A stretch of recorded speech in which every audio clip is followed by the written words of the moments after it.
Alto. No estás viendo un plato, estás viendo un juramento.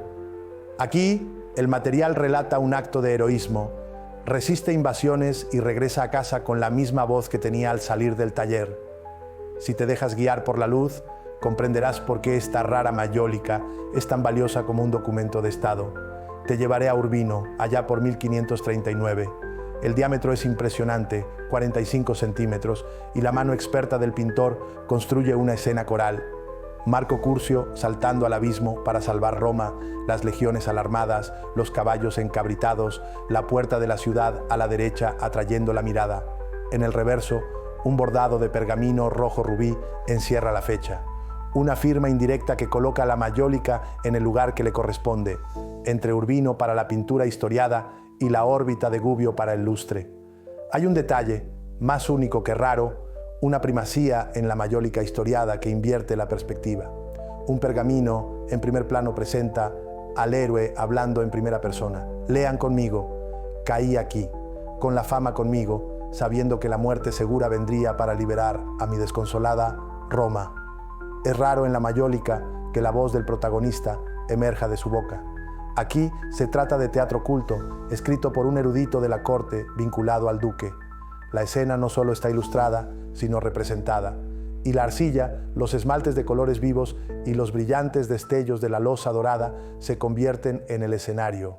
Paralelamente, imágenes de Urbino y Gubbio, ciudades hermanas del ducado de Francesco Maria della Rovere, fluyen para este lenguaje. La pintura es urbiniana en cuanto a paleta y dirección. Los azules fríos y los verdes cobrizos preparan el terreno para la piel metálica. El lustre ilumina la historia con destellos dorados y rubí, vibrando con el ángulo cambiante de la luz. Es la alquimia de la tercera cocción la que transforma la historia en metal vivo.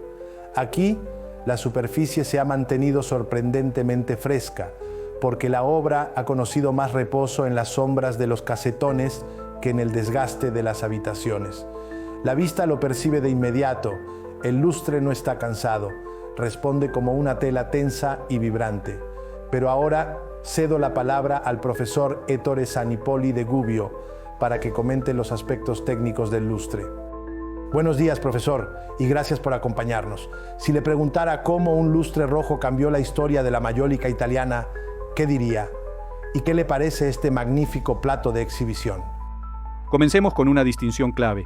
Existe el campo de lustre que se diseña desde el principio y se reserva para las áreas que quedan blancas en la segunda cocción. Y luego está el lustre aplicado a una placa previamente pintada y acabada en una tercera cocción. Se trata de dos métodos diferentes que también corresponden a diferentes periodos de la carrera del maestro Giorgio Andreoli y su hijo Vincenzo. Como aficionado, ¿cómo puedo saber si estoy viendo una obra creada para ser pulida o una obra pulida sobre una obra ya pintada sin reservas? Siguiendo con el tema del lustre, las obras ejecutadas en Gubbio inicialmente preveían áreas abiertas y sin pintar, precisamente porque estarían cubiertas de lustre metálico. Sin embargo, en cierto momento, la situación cambió.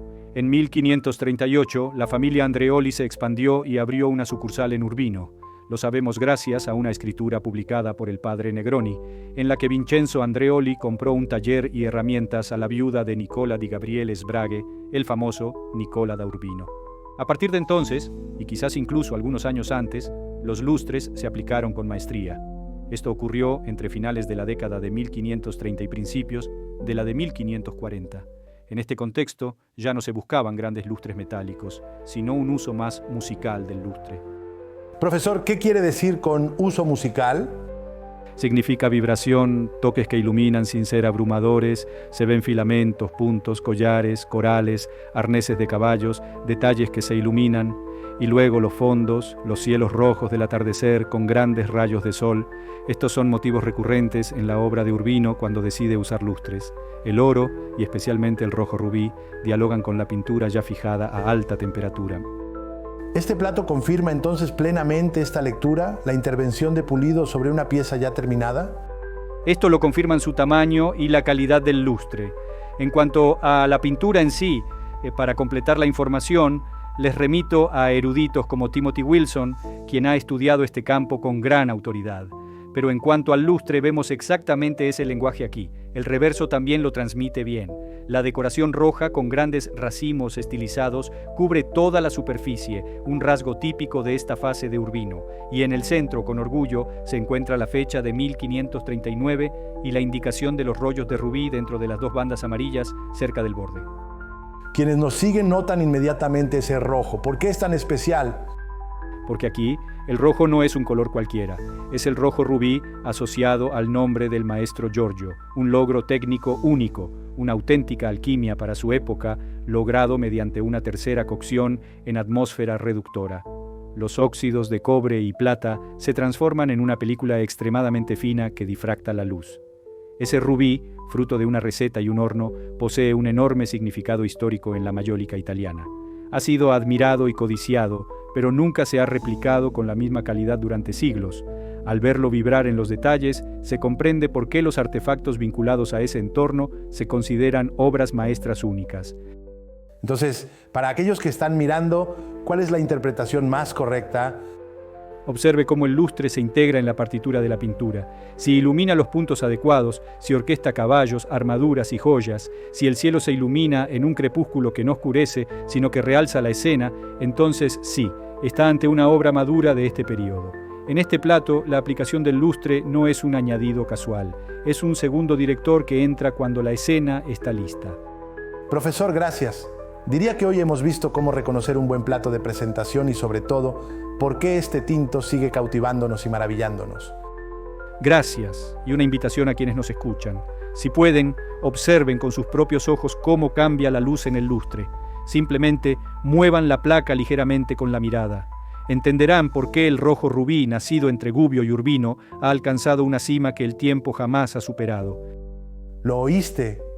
Aquí la historia no solo está en los libros, puedes verla iluminada en los bordes y en los cielos. Si esta conversación te resultó útil, compártela ahora con quienes aman el arte italiano. Y vuelve, porque el siguiente capítulo de nuestro viaje a través del lustre comienza con el reflejo que aún conservas en tus ojos. Finalmente, volvamos a su historia como coleccionista, porque su biografía es una auténtica novela. París, primavera de 1940. Francia se rinde y llegan los hombres del Einsatzstab Reichsleiter Rosenberg. Esta placa entra en la lista con un número frío, R4099, y desaparece tras un acrónimo. Luego, Austria, las minas de sal de Altaussee. En 1945, los hombres de los monumentos reabren las cajas, encuentran el código, reubican la obra y la envían al punto central de recogida de Múnich, donde se convierte en la tarjeta 1257/11. El 9 de enero de 1946 parte, regresa a Francia y finalmente es devuelta a los Rothschild. Una cadena de papeles que brilla como el lustre, una procedencia más clara e ilustre que cualquier otra. Si busca una mayólica que no solo ilustre una leyenda de virtud heroica, sino que también transmita la calidez de la historia, esta es la suya. Aquí, la historia de Roma, la ciencia de la repostería y una biografía ejemplar se dan la mano. Obsérvela en movimiento, deje que la luz le cuente lo que el papel certifica. En este plato, el recuerdo no es un recuerdo, es un regalo resplandeciente. Venga a descubrirlo usted mismo en las históricas galerías Altomani.